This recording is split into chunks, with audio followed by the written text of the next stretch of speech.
안녕하십니까. 저는 현재 강량재 교수님의 지도하에 플랜트 지노믹스 랩에서 바이오 인포메틱스를 공부하고 있는 박사 2학기차 전호위라고 합니다. 제가 오늘 발표할 내용은 지금까지 어떤 일들을 해왔고 지금은 어떤 일을 하고 있으며 현재 사용하고 있는 메서드의 한계와 어떤 문제점이 있으며 이것을 해결하기 위해 어떤 작업을 진행 중인지, 마지막으로 앞으로 졸업하기 전 어떤 테크닉을 배워 나갈 것인지에 대한 내용입니다. 먼저 제가 어떤 일을 하고 있었는지 말씀드리기 전에, 지난 대학원 생활 동안 했던 연구에 대해 말씀드리겠습니다.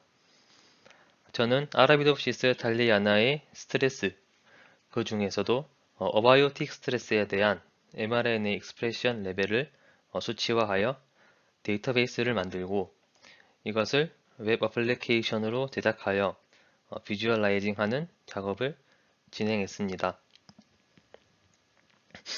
본 연구를 시작하게 된 이유는 지금도 대부분의 데이터베이스를 보면 아라비도프시스 탈리아나의 RNA에 대한 연구가 상당히 많이 올라와 있고 쉽게 액세스할 수 있습니다. 하지만 이들 DB의 대부분은 진 기준이 아닌 스트레스 기준으로 실험을 하여 업로드하였습니다. 이 그림은 NCBI SRA 페이지입니다. 여기서 아라비도프시스 탈리아나 RNA로 검색하여 스터디를 살펴보면 해당 SRA에 대한 정보가 나오게 되는데 여기서 진에 대한 정보는 없고 어떤 트리트먼트를 처리했는지만 표시하고 있습니다. 물론 특정 스트레스에 대한 RNA의 익스프레션 레벨을 확인할 때는 편리하겠지만 만약 특정 진에 대한 여러 스트레스의 익스프레션 레벨을 확인하기 위해서는 연구자가 각각의 진에 대하여 여러 번의 검색과 해당 연구의 논문을 확인해야 하는 번거로움이 생길 수 있습니다. 저는 이런 문제점에 착안하여 과거 데이터베이스들은 어떤 형식으로 만들어졌는지 찾아보았습니다. 그 결과 2001년부터 2018년까지 아라비도프시스 탈리아나의 스트레스에 대한 RNA 익스프레션 데이터베이스는 대부분이 진이 아닌 트리트먼트를 기준으로 만들어져 있음을 확인할 수 있었습니다. 때문에 저는 이러한 문제에 의문을 가졌고 진으로 소팅된 아라비도프시스 스트레스의 데이터베이스를 만들고 비전문가도 직관적으로 알아볼 수 있는 페이지를 만들고자 본 개발을 시작하게 되었습니다.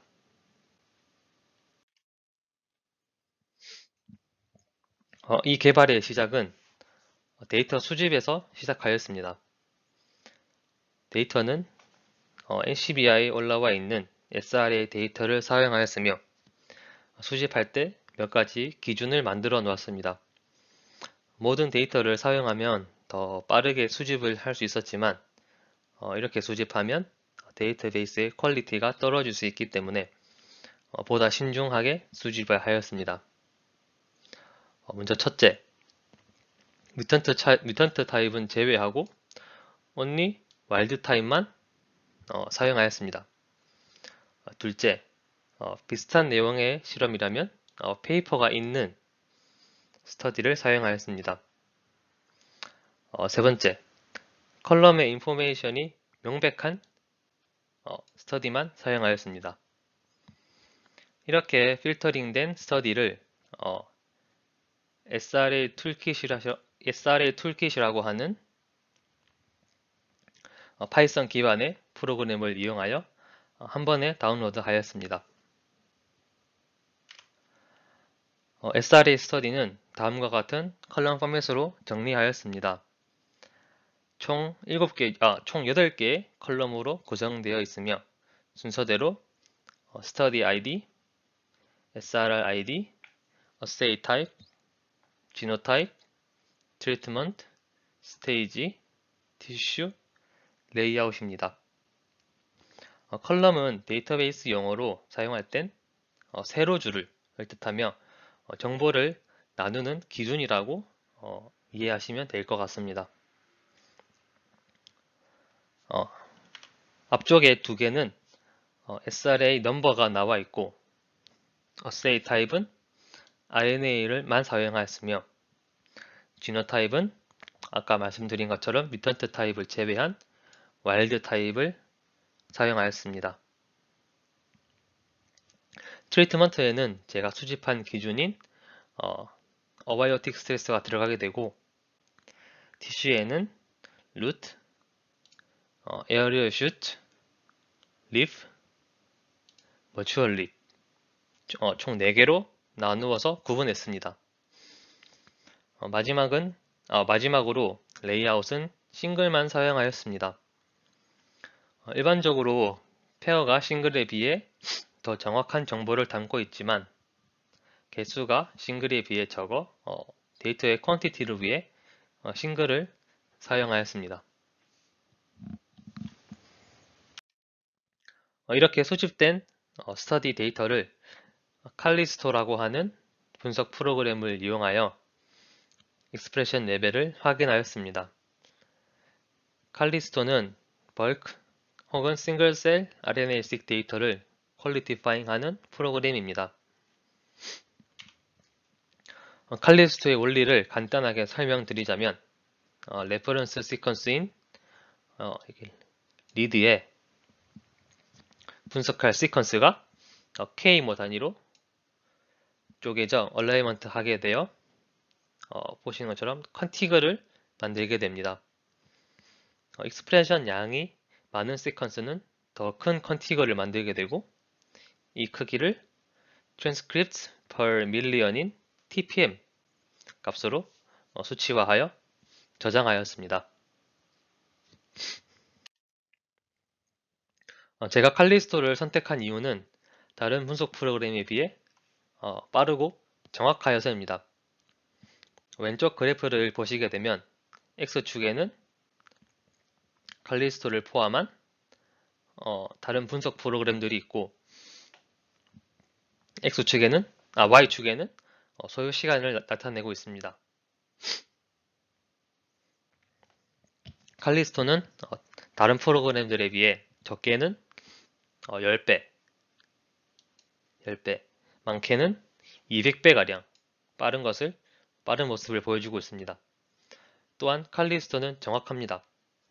오른쪽 그래프를 보시게 되면 X축에는 마찬가지로 다른 분석 프로그램들이 있고 Y축에는 메디안 릴레이티브 디퍼런스를 나타내고 있습니다. 다른 프로그램들과 비교했을 때 비슷하거나 차이가 적은 것을 확인할 수 있습니다.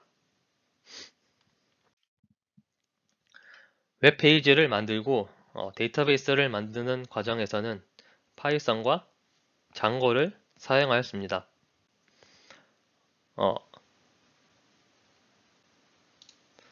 파이썬은 바이오 인포메이션들이 주로 사용하는 컴퓨터 언어이며 장고는 파이썬 기반의 웹 프레임워크 라이브러리입니다. 시각화에는 D3에 있는 박스 플롯을 사용하여 TPM 값을 보기 쉬운 형태로 표현하였습니다. 마지막으로 웹페이지를 조금 더 깔끔하게 다듬기 위해 세만틱 UI라고 하는 UI 라이브러리를 사용하였습니다. 본 플로우 차트는 제가 데이터베이스를 제작할 때 구상했던 흐름을 나타낸 그림입니다. 데이터베이스의 저장은 크게 expression DB와 annotation DB 두 개로 나누어 저장하였습니다. expression DB에는 NCBI에서 내려받은 SRA 데이터로 제작하였으며 박스 플롯을 설명하고 컬럼 값을 나타내는 디스크리션 데이터와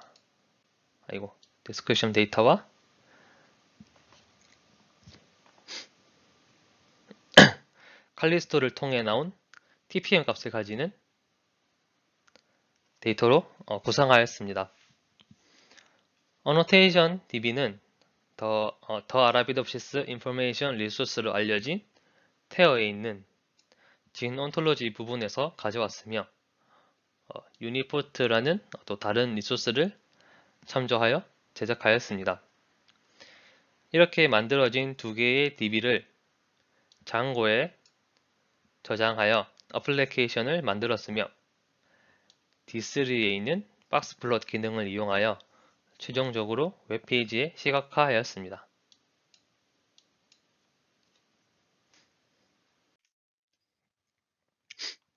먼저 익스프레션 DB의 제작 과정입니다.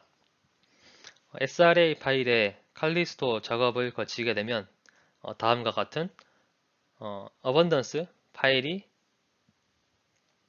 생성되게 됩니다. 어번던스 파일을 열어보면 target ID, length, effected length, estimated count, TPM으로 구성된 컬럼이 있습니다.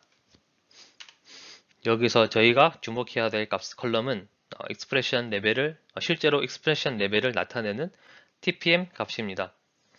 이 TPM 값을 이용해 최종적으로 이후의 페이지에서 박스 플롯을 그리기 때문입니다. 그리고 나서 어번던스 내에 있는 TPM 값을 하나의 파일에 merge하는 작업을 진행하였습니다. 위쪽 컬럼을 자세히 보게 되면 컬럼 안에 8개의 작은 컬럼이 세미컬론으로 구분되어 있는 것을 확인할 수 있습니다.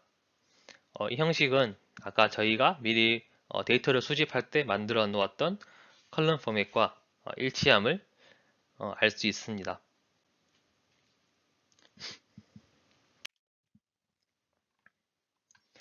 이렇게 만들어진 파일로 데이터 프레임을 만들어 확인해 보았습니다. 타겟 아이디와 TPM 값으로 이루어진 파일과 총 533개의 SRA 스터디가 사용된 것을 확인할 수 있습니다. 다음으로 데이터 프레임을 컬럼 포맷에 있던 8개의 컬럼으로 나누는 작업을 진행하였습니다. SRP ID부터 레이아웃까지 총 8개의 컬럼을 만들었으며 마지막에 여기 트리트먼트라고 하는 컬럼을 추가하여 여기 트리트먼트 컬럼에서 부수적인 정보는 제거하고 중요한 정보만 가져오는 작업을 추가로 진행하였습니다.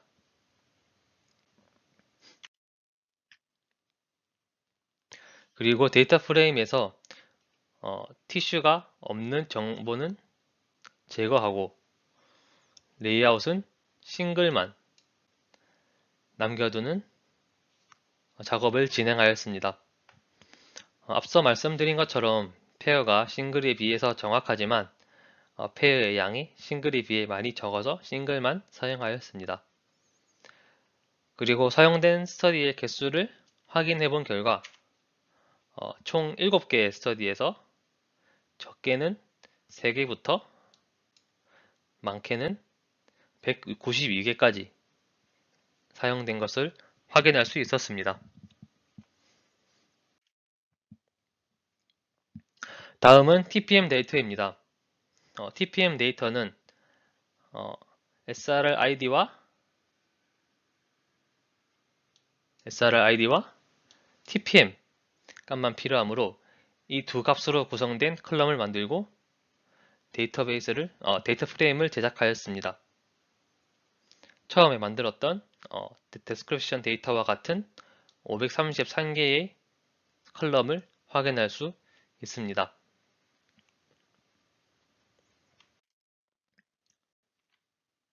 그리고 description 데이터와 비교했을 때 같은 SRR ID에 해당하는 값만 보존하고 일치하지 않는 값은 제거하는 작업을 진행했습니다. 최종적으로 315개에 해당하는 SRR ID의 TPM 값이 TPM 데이터로 제작되었습니다. 그리고 각각의 SRR ID에 해당하는 TPM 값을 하나의 컬럼으로 합쳐 최종적으로 타겟 ID와 TPM 컬럼만을 가지는 데이터 프레임을 만들었습니다. description 데이터와는 다르게 하나의 컬럼에 TPM 값을 몰아넣은 이유는 description 데이터에 있는 SRR ID와 같은 값을 가지는 컬럼을 TPM 데이터에서 찾는 것보다 SRR ID의 동일 순서에 있는 TPM 값을 불러오는 게 훨씬 빠르기 때문입니다. 또한 TPM 데이터의 쉐이프를 보았을 때 총 48,359개의 값을 확인할 수 있었습니다. 다음은 Annotation DB입니다. Annotation은 기본적으로 테어에 있는 진 온톨로지 부분을 참고하였습니다.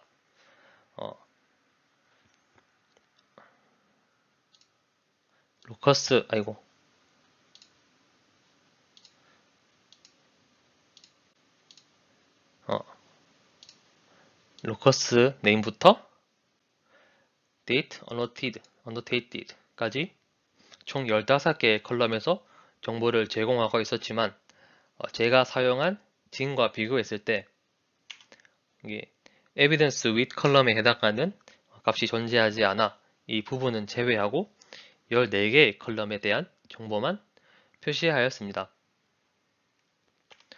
annotation DB로 데이터 프레임을 만들어 보았을 때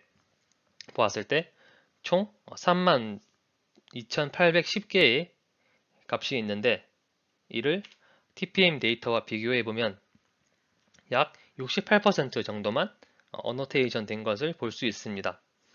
이것은 데이터를 변환하는 과정에서 각 데이터베이스 간의 같은 타겟 ID를 찾는 과정에서 일치하지 않아 생긴 것으로 보입니다. 이 부분은 현재 다른 아라비도시스 데이터 리소스를 찾아 부족한 부분을 채울 계획을 구상 중에 있습니다. 본 그림은 전체적인 웹페이지를 나타내는 그림입니다. 위쪽부터 보시면 데이터베이스의 이름이 있고 그 밑에는 어떤 데이터를 사용했고 몇 개의 진 인포메이션이 담겨 있는지에 대한 간단한 데이터베이스의 설명이 있습니다. 그리고 그 아래쪽에 스터디 인포메이션을 확인할 수 있는 창이 열리는 링크가 있고요. 그 밑쪽에는 진을 검색할 수 있는 검색창, 그리고 그 옆에는 티슈를 선택할 수 있는 드랍다운이 있고 옆에 검색 버튼이 있습니다. 아래쪽에 결과 페이지를 보시게 되면 왼쪽에는 박스 플롯이 위치해 있고 오른쪽에는 진 어노테이션과 트리트먼트 어노테이션이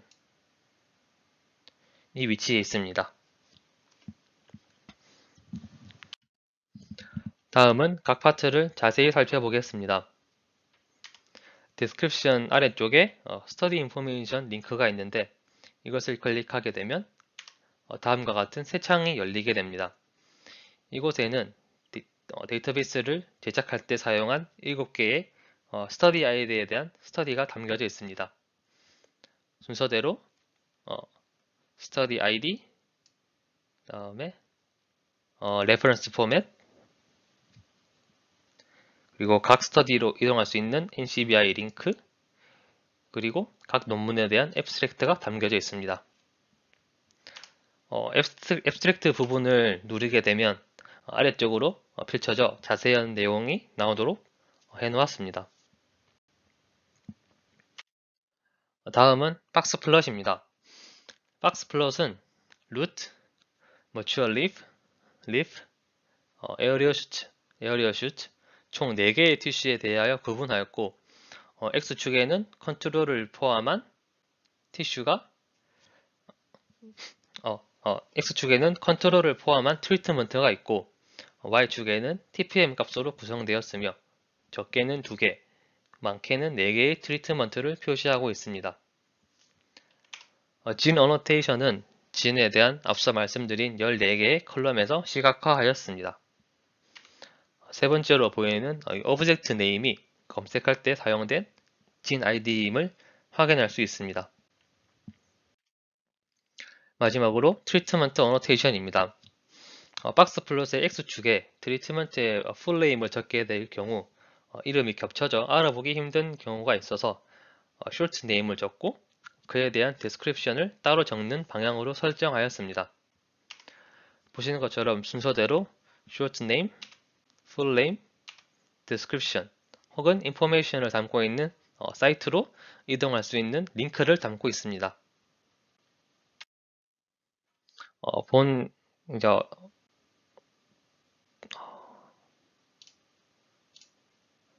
이제 영상은 제 데이터베이스에서 실제 검색할 때 어떤 방식으로 구성되어지는지 보여주고 있습니다.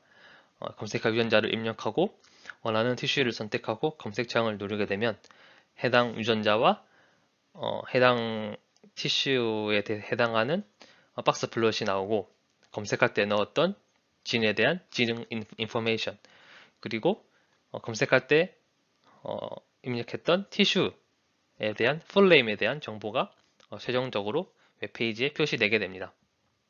여기까지가 제가 어떤 작업과 연구를 해왔는지에 대한 설명이었습니다.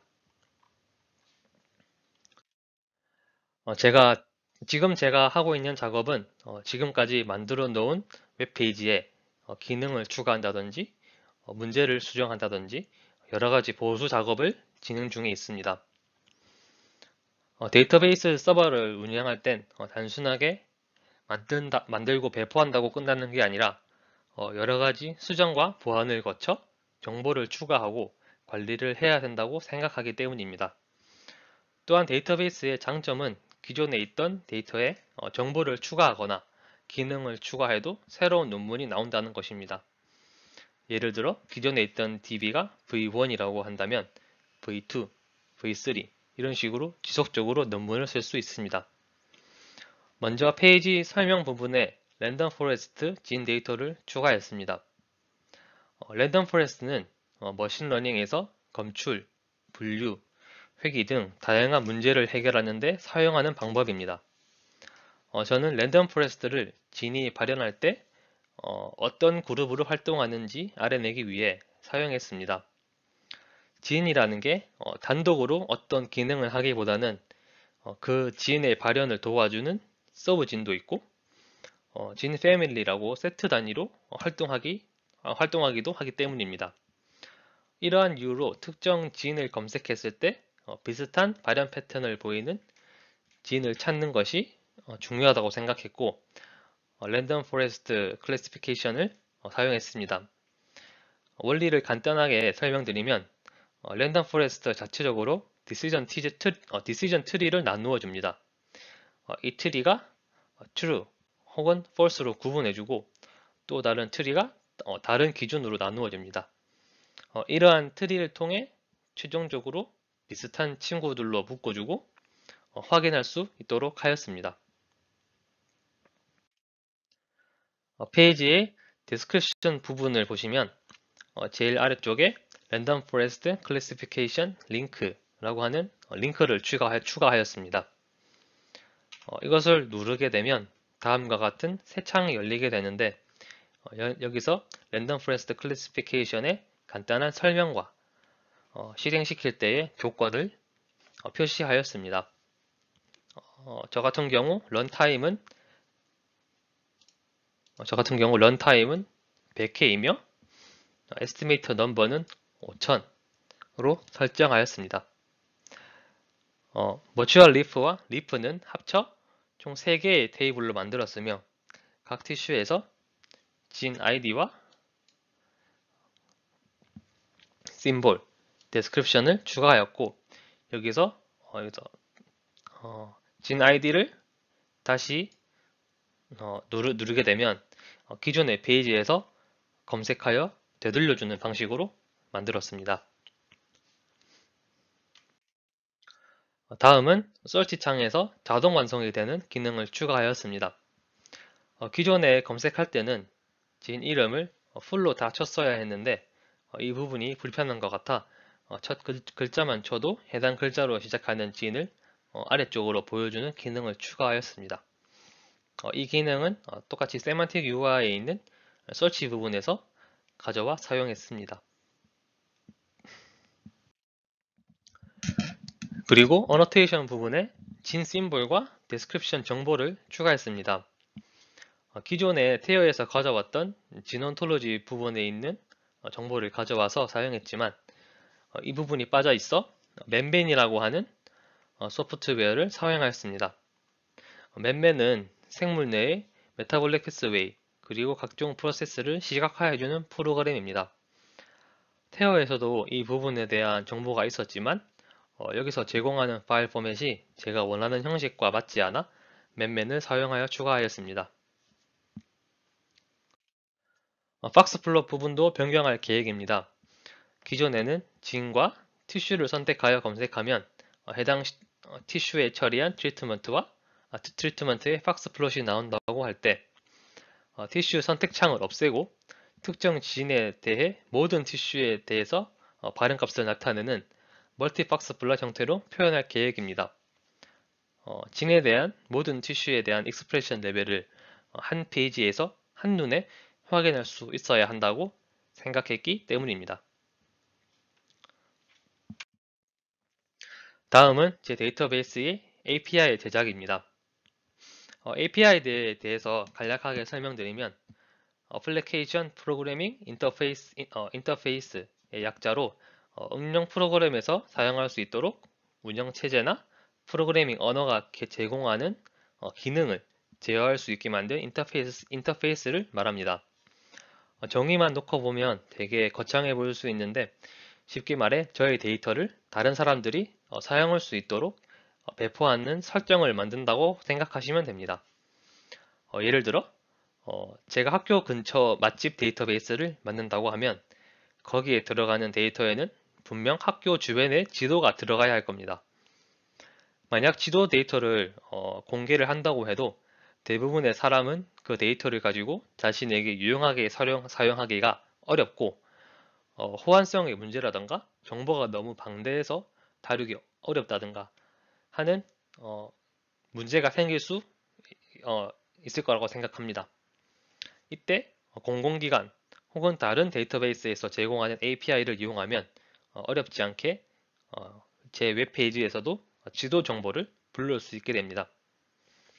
이렇듯 API는 현재 날씨, 지도, 금융 등 여러 분야에서 유저와 인터페이스 간의 연결고리 역할을 하고 있으며 배포하는 입장에서도 또 사용하는 입장에서도 매우 유리한 시스템입니다.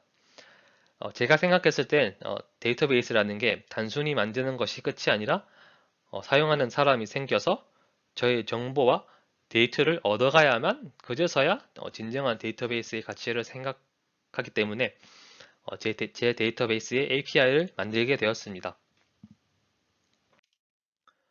저는 장고에서 제공하는 장고 REST 프레임워크 줄여서 DRF라고 하는 모듈을 이용하여 API를 제작했습니다. DRF는 장고를 기반으로 하여 제가 만들었던 데이터베이스와의 연동도 좋았고 제 프로젝트 안에 serializer.py라고 하는 파일만 추가하여 간편하게 API를 만들 수 있었습니다. 본 그림은 제 데이터베이스의 API 페이지입니다. 여기 아래쪽에 접근 권한, 컨텐츠 타입, 그리고 수정 권한이 있고 그 아래쪽에 API에 대한 정보가 있습니다. 현재는 study description, 그리고 진 description, 심볼만 올려놓은 상태이기 때문에 3개만 표시하고 있습니다. 이처럼 API는 데이터베이스 전체를 연동하는 것이 아니라 부분적으로 연동도 가능합니다. 각각의 정보를 살펴보면 시리얼라이저 파일로 불러왔던 데이터가 컬럼 형식에 맞게 자바스크립트 형태로 있는 것을 확인할 수 있습니다. 만약 다른 연구자분들이 제 데이터를 사용하실 일이 있다면 여기서 카피해 가서 본인들의 페이지에 페이스트 하시면 바로 사용하실 수 있습니다.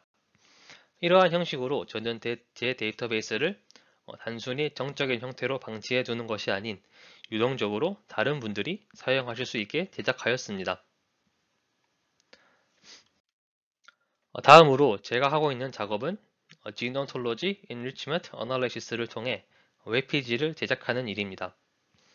Gene Ontology란 언어로 표현된 개념 간의 연관관계 지식이 드러나는 네트워크이며 세 가지 에스펙트로 나누어 볼 수 있습니다.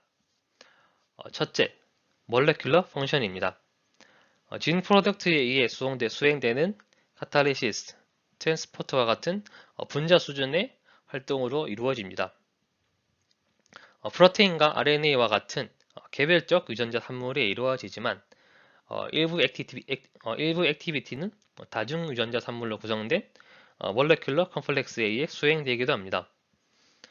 둘째, 셀룰러 컴포넌트입니다. 상대적인 위치를 나타내며 유전자 산물이 마이토콘드리아와 같은 셀 구획, 라이보좀과 같은 스테이블 마이크로몰레큘러 컴플렉스가 있습니다. 그리고 셋째, 바이올로지컬 프로세스입니다. 멀티플 몰레큘러 액티비티이며 예로는 DNA 리페어 혹은 시그널 트랜스덕션이 있습니다. 예를 들어서 사이토크롬 C의 진 온톨로지를 설명할 때는 몰레큘러 펑션은 옥시도 리덕테이즈 액티비티, 바이올로지컬 프로세스는 옥시데이티브 포스포릴레이션, 그리고 셀 컴포넌트는 마이토콘드리얼 매트릭스가 되겠습니다. 다음은 진 온톨로지 그래프입니다. GO의 구조는 그래프 측면에서 설명할 수 있는데 여기서 각 GO 박스는 노드이고 이것을 이어주는 화살표는 엣지라고 볼 수 있습니다. 일반적으로 parent, child 용어를 사용하고 있고 하나의 parent는 하나 이상의 child를 가질 수도 있습니다. 그림에서는 헥소스 바이오신테틱 프로세스가 child가 되고 헥소스 메타볼릭 프로세스 그리고 모노사카라이드 바이오신테틱 프로세스가 parents가 되게 됩니다. 위쪽으로 갈수록 더 상위 개념을 포함하고 포괄적이고 아래쪽으로 갈수록 디테일함을 보입니다. 이러한 정보를 바탕으로 페이지 제작과 논문을 작성 중에 있으며 저도 아직 모르는 부분이 많기 때문에 많이 배우고 익히고 있습니다. 마지막으로 제가 실험실에서 배워서 나가야 할 테크닉은 데이터 생산입니다. 지금까지 저는 제가 만든 데이터로 무엇을 하기보다는 다른 리소스에서 데이터를 가져와 제 방식으로 가공하여 사용하였습니다. 물론 이러한 방식이 안 좋은 방법은 아니지만 독창적이고 주관적인 방법은 아닙니다. 때문에 저도 저만의 데이터를 만들기 위해선 실험 테크닉과 시퀀싱 기기를 다룰 수 있어야 한다고 생각합니다. 저희 교수님이 말씀하시길 곧 바이오 인포메티션이라는 단어는 없어질 것이라고 말합니다. 이제 모든 생물 아는 사람들이 자신만의 데이터를 다룰 줄 알아야 된다는 뜻이라고 생각합니다. 이 말을 바꿔서 생각해보면 제가 생물 정보학계에서 경쟁력을 가지기 위해서는 컴퓨테이션 스킬은 당연히 있어야 하고 컴퓨테이션 스킬 외에 다른 어드밴티지가 있어야 한다는 얘기로 해석할 수 있습니다. 저번 달에 저희 실험실에 시퀀싱 장비도 새로 들어와 실험실 자체적으로 분석이 가능하기 때문에 좋은 환경이 이루어졌다고 생각합니다. 지금은 실험실에서 공통으로 하고 있는 울피아를 중점으로 하고 이후에는 마이크로바이옴이나 펑자이 같은 다른 개체도 분석할 수 있는 기회가 생겨서 이후에 졸업할 때 조금 더 나은 테크닉과 실험적인 스킬을 가지고 나갈 수 있었으면 좋겠습니다. 제가 준비한 발표는 여기까지입니다. 다들 경청해 주셔서 감사합니다.